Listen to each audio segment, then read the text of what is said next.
Have you ever wondered what the top 5 modern deer cartridges are? Today we're going to tell you, so buckle up. Hi everybody, welcome back to the LocaCarnivore. Well, deer hunting season's just around the corner.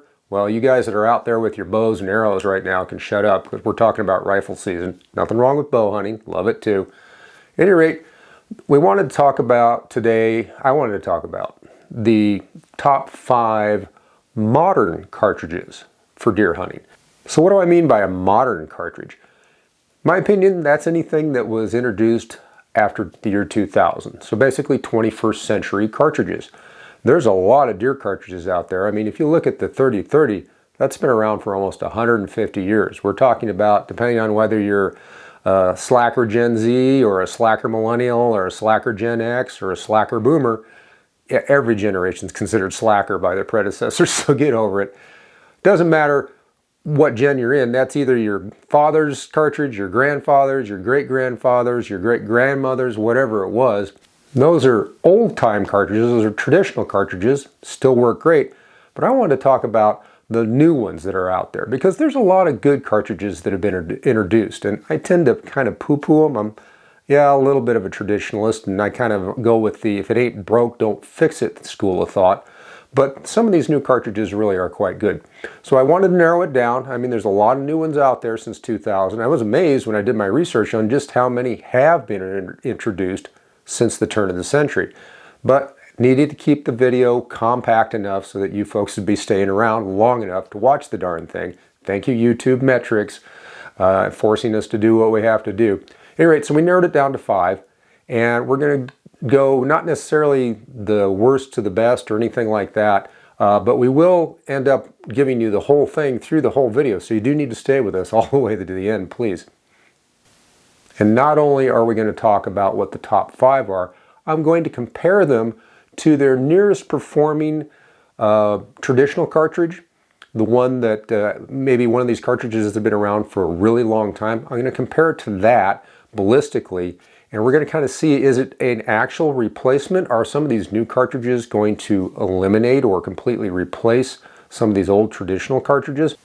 Now, I have to apologize up front. I'm not going to show you a picture of each and every one of these cartridges, mainly because they're new cartridges, so it's really hard to find free to use or public domain photos or video footage of each of these cartridges. And I was not about to go out and buy 5 boxes of ammo that go to guns that I don't own just to show you. So basically, you're on your own. There's plenty of pictures out there. Go over to Wikipedia, go to the manufacturer's website, whatever it takes. It's easy to find a picture. My apologies if you don't like it.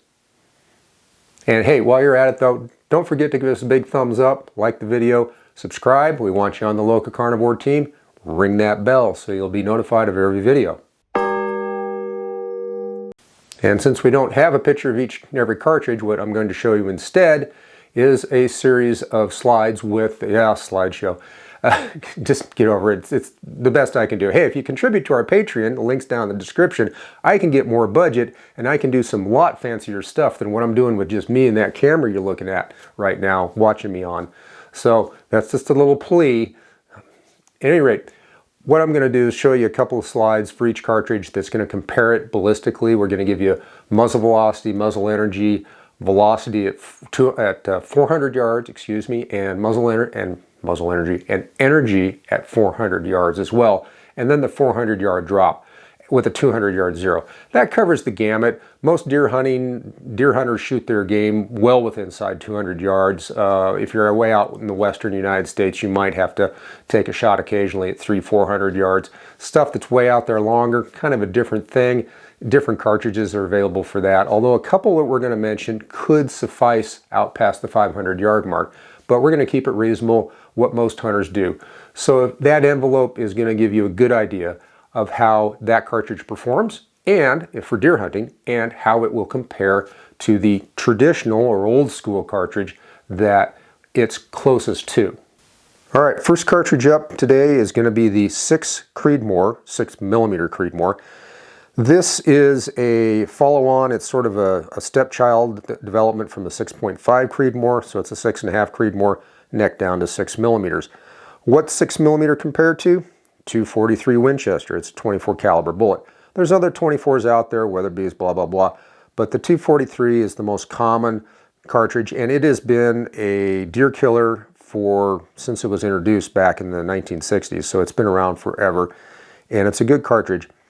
What we're looking at, though, is for the 6 Creedmoor, we're looking at a 109 grain. These are all factory loads. Yes, you hand loaders can probably exceed all of this stuff quite well, so I don't want to hear a lot of belly aching from you people.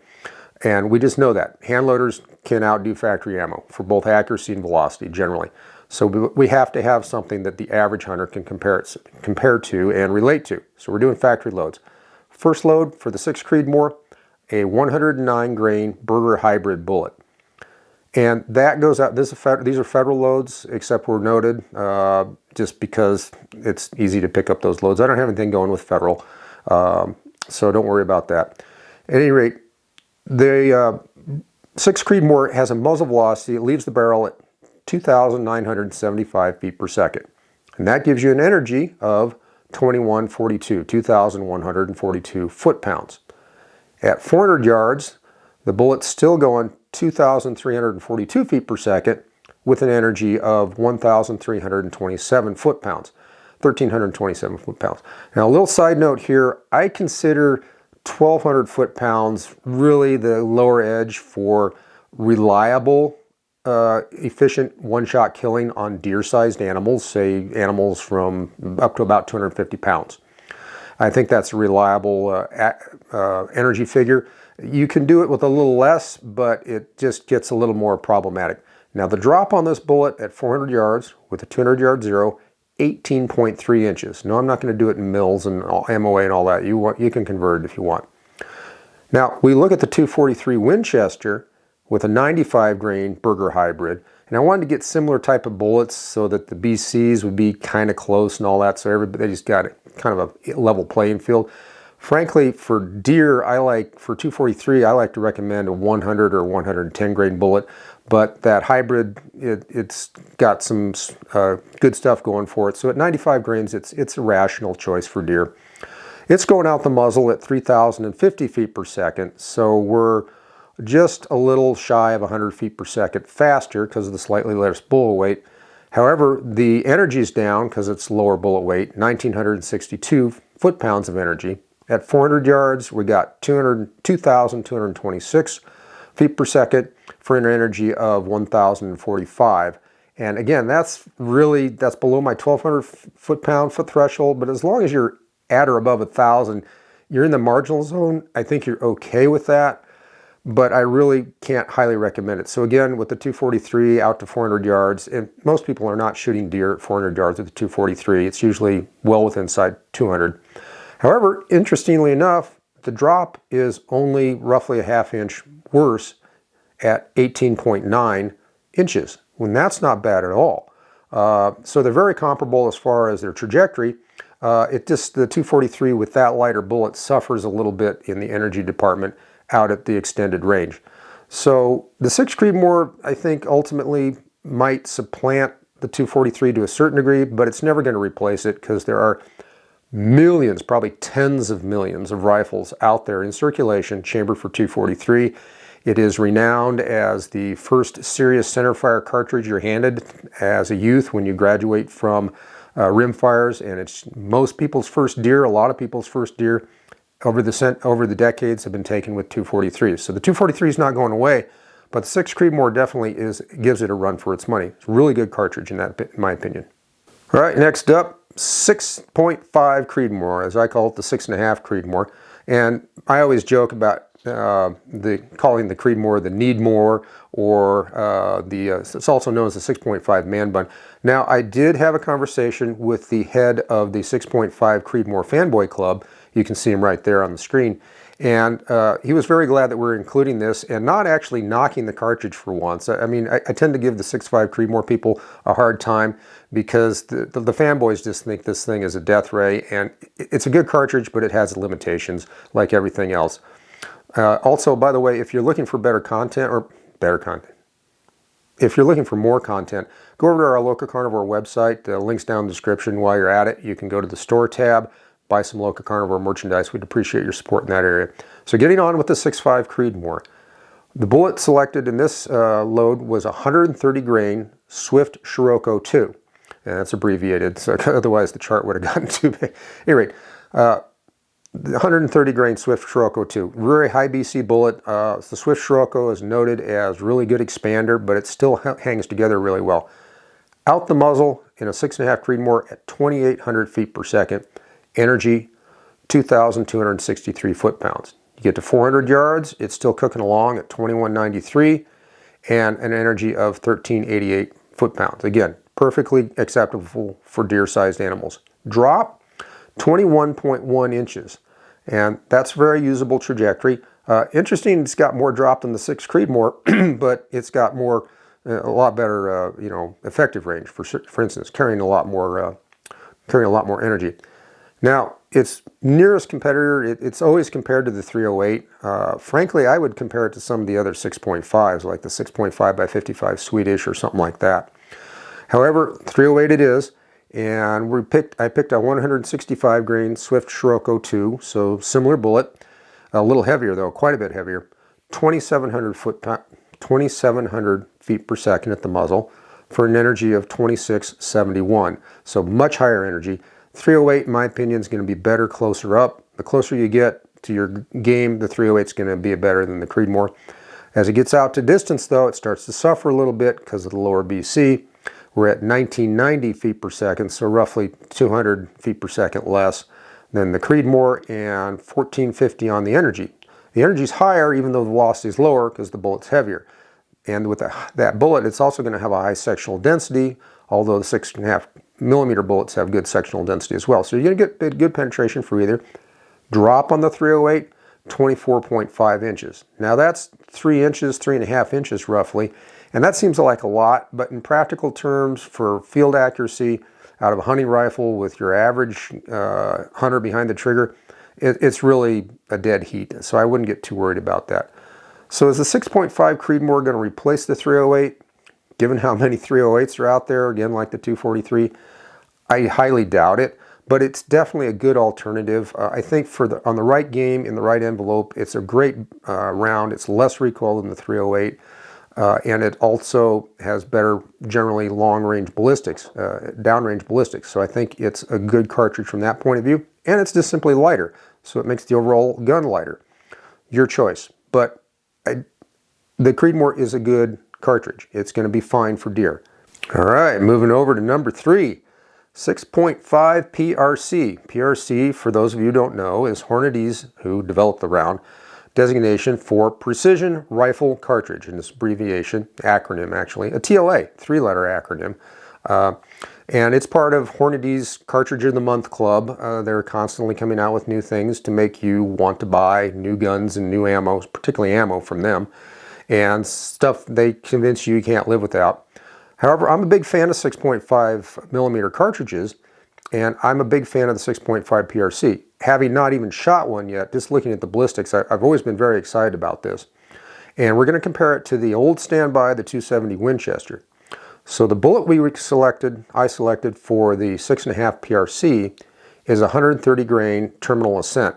And this is basically a trophy bonded bullet with improved BC and a tip on it and all that. And I've used this bullet in other cartridges in the field already, and I've found it to be terrific. At least out of my guns, it's been very accurate. There's not a plug for Federal, but just my experience out of my guns, it's been very accurate, and it's performed very well on game. Although I have not taken a lot of animals with it yet, the results I have seen in the field are very encouraging, and the bullet seems to perform the way Federal claims it will perform. All right. On to the actual game part of this. 6.5 PRC, 3,000 feet per second. Energy, 2598. That's almost 2,600 foot-pounds of energy, and that is darn good. And then out to 400 yards, that high BC bullet still holding 24 foot-pounds, 2,324 foot-pounds, feet per second. Bleh. Sorry, first week with the new lips. And the energy is a very good 1558, which is actually in elk dropping territory. My minimum elk rate, energy is 1,500 foot-pounds. So this is very adequate, more than adequate for deer, and as you can see, would extend well beyond 400 yards for usable energy. And that's the good thing about the PRC. I think it just has more legs without a huge recoil penalty, better legs than the 6.5 Creedmoor without a huge recoil penalty. So I think, frankly, if I was going to give 6.5, it would be the PRC or the Swede, depending. Drop at 400 yards, 18.4 inches. Very good, very flat shooter. Now let's look at the 270, old Jack O'Connor's standby favorite gun from the 1930s, and that's how old this cartridge is. It dates back to the 1930s. It is a good cartridge though, and it's just outstanding. It's very highly regarded out in the Rocky Mountain West and western United States in general. Dropped a lot of deer and a lot of elk. Today, we're looking at the 136 grain terminal ascent, so we're very close on weight, so our BCs are going to be very similar. Also 3,000 feet per second, but since we have a slightly heavier bullet, we get a little more energy, 2,718 foot-pounds. So that's roughly 100 extra foot-pounds, which if you've got a bigger animal in front of you is a good thing. However, we're a little bit behind the curve when we get out to 400 yards. It doesn't have quite the BC, that ballistic coefficient that the PRC does. So we're at 2,274 feet per second, but at 1,562 foot-pounds. Now the energy is almost identical because of that extra 6 grains of bullet weight, despite the slight drop in velocity. You're only off about 50 feet per second though, so that's not bad. And drop on this, 18.8 inches. You're never going to, in the field, miss that, at reasonable ranges, you're never going to miss that 0.4 of an inch in drop. It's a non-issue. Will it supplant or replace the 270? It's going to give it a run for its money, but I don't think it will actually ever replace the 270, even though the PRC fits in a short action, which means a lighter gun, and it would be my choice for like a up high, like a sheep hunt or something like that, bighorn hunt. But the 270, and it's got enough juice on it compared to the Creedmoor to be a reliable elk killer, in my opinion. But the 270 is out there, it has a cult-like following, and it's not going to go away. But the PRC is a reasonable, rational alternative to that 270 Winchester, in my opinion. Moving along, we move up in power a little more. I went with the 7 PRC, which is precision rifle cartridge, and read Hornady Cartridge of the Month. And the 7 is just a 7mm version of the PRC. So you get an extra 0.5 millimeter, gives you a little more frontal area. I chose to compare that against the 30-06, and it's not a direct, it's maybe not fair to the 30-06 Springfield. In fact, look, here come the 30-06 fanboys. They're coming to talk to me about this. They always show up. I'll tell you what, these guys are precious. What can I say? I love them to death though, and I love the cartridge, so don't get me wrong. But back to the discussion here, it's not maybe a direct one-to-one apples and apples, because the 7 PRC is more fittingly comparable to the 7mm Remington Magnum. But I chose to put it up against the 30-06 because the 30-06 is way more popular than the 7 Rem Mag. Despite how good the 7 Rem Mag is as a deer killer, 30-06 is just, you know, it's way more popular, and especially in the United States. And it's more used, I think, as a deer cartridge, versus the 7 Rem Mag, it kind of goes more as an elk cartridge that people take deer with, that sort of thing. So that's what I picked, and I'll get complaints, but here we go. 7 PRC, we found a 175, on the 7 PRC, correction, we had 170 grain federal terminal ascent.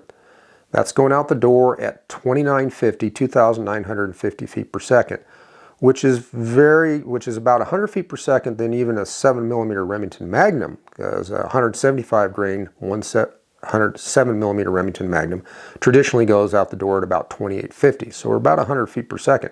So that's pretty good. Going to be a little extra recoil though. Muzzle energy, 3,285. That's almost 3,300 foot-pounds of energy. We're talking elk smashing energy figures here. More than adequate on deer.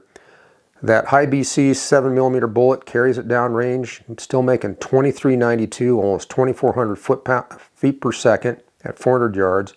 And then our energy is 2,159, which is excellent energy at 400 yards. Drop, 18.1 inches. Really flat shooting cartridge.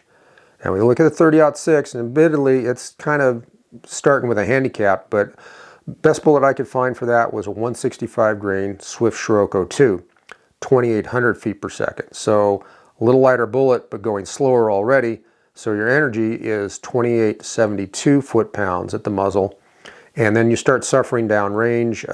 Your 400-yard velocity is 2,044 feet per second, but still adequate, more than adequate energy at 1531. A lot of drop though, 22.8 inches. Now, the problem is there's no direct competitor to the 30-06, and the 30-06 is so versatile. You can load it heavy for big game, big bears, things like that, and you can load it for deer, you can load it for elk, and it just is never going to go away, in my opinion. So the 7 PRC going to replace the 30-06? I doubt it. When it's got a snowball's chance, basically. It's not going to do it. It's a good cartridge.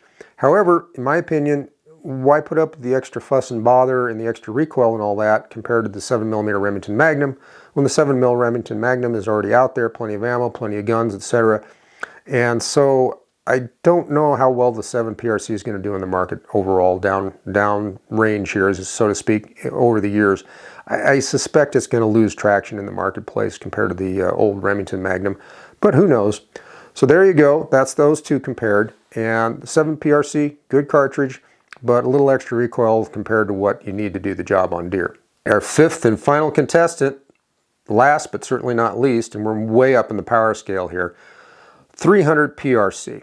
A lot of these Hornady cartridges, and again, I could only find I couldn't find a federal load for this cartridge at all. So there's an issue there of ammo availability, in my opinion. If not a lot of the other companies other than Hornady is loading for this, that could really hurt it in the marketplace and getting acceptance in the marketplace. At any rate, Hornady will sell you a 212 grain ELDX, and ELDX is extreme low drag. X stands for expanding, as opposed to a match bullet or something like that. So it's a game bullet, it's designed to expand. And I put that up against the 300 Winchester Magnum. Everybody's scratching their head, like especially the people back east, 300 Win Mag, what would you be doing shooting deer with that? Well, let me tell you, out west, of course, it's very popular, but even in the Midwest, and you go down to Texas, places like that, where they're shooting across those bean fields and stuff, 300 Win Mag is a very popular deer cartridge. It really gets a lot of use on deer. So yeah, it's a good elk cartridge, moose, bear, whatever, but it is very good on deer, and it's very popular for deer. So let's get into the meat of this. 300 PRC with that 212 grain ELDX leaves the muzzle at 2860 feet per second. And that's a little faster than even a slightly lighter 300 Win Mag bullet would do. And you can see right there against a 200 grain 300 Win Mag bullet, which we had the Federal Terminal Ascent. That was at 2810, and we're a little ahead of ourselves, but you can see there's just a little difference, 50 feet per second. It's really not that much in my opinion, but we'll get into this and see how this works downrange here. That energy though for that 212 grain ELDX is 3850 feet per second. I mean, or 3850 foot-pounds, 3,850 foot-pounds. That's a lot.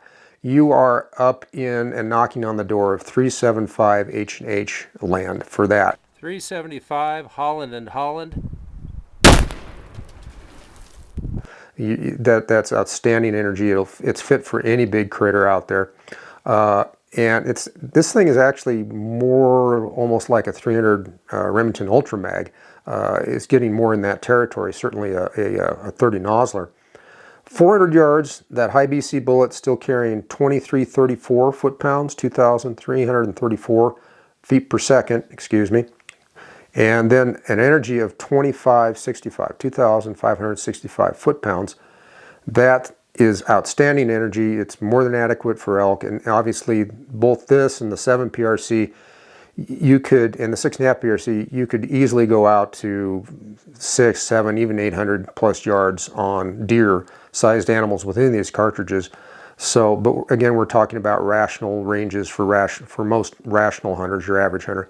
Drop on this, 19.3 inches. So it's not quite as good as the 6.5s or the 7 millimeters, but you're getting that big heavy bullet with that high sectional density, so you're going to get a lot of penetration. And 19.3 is a very usable drop. So we get to the 300 Win Mag, and again the 200 grain Terminal Ascent. That's leaving the door at 2810 feet per second. So a little bit down on velocity, a little bit down on energy. It's amazing how just a little drop in velocity and a small drop in weight really drops your energy. 3506, 3,506 foot-pounds. So we're talking 350 roughly foot-pounds less, but it's still very adequate. Trust me, you hit something with 3,500 foot-pounds of energy, it will know it got hit. Out at 400 yards, we're dealing with a little less BC on this terminal ascent bullet, even though it's a good bullet. So we're down almost exactly 100 feet per second at 2236.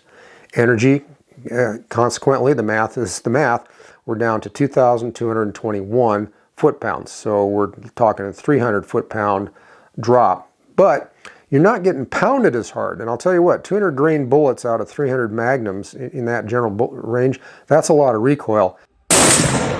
And going up even that extra 12 grains on the ELDX on that 300 PRC, plus that extra velocity, you're going to get thumped on this thing pretty hard. Now the drop on the 300 Win Mag is 20.6 inches, so it's not even quite an inch more drop. So again, that's a non-starter. It doesn't even factor in. Statistically insignificant. Now, will the 300 PRC replace the 300 Win Mag? Frankly, I doubt it. Again, it's just the sheer mathematics. It's just the quantity out there. It's the economy of scale. There are so many 300 Win Mag guns out there. There's so much ammo for it. Everybody loads for this thing, and it has such high acceptance for any kind of critter you'd want to shoot with it, reasonable critter. The 300 Win Mag's not going to get replaced by the 300 PRC. Well, there you have it. My picks for the top 5 modern deer cartridges out there. And I hope you really enjoyed the video. Don't forget to share this with everybody. And what do you think about it? Did I pick the right top 5? I'm sure I stepped on somebody's toes. Their pick cartridge didn't make the list. Well, go down in the comments. You can whine all you want to me about it. I'd love to hear from you. And again, every comment you make helps us make better videos. And again, we want to thank you for taking your valuable time to spend with us here at the LocaCarnivore. And as always, remember, the ultimate act of resistance is insisting upon facts. Thanks for watching.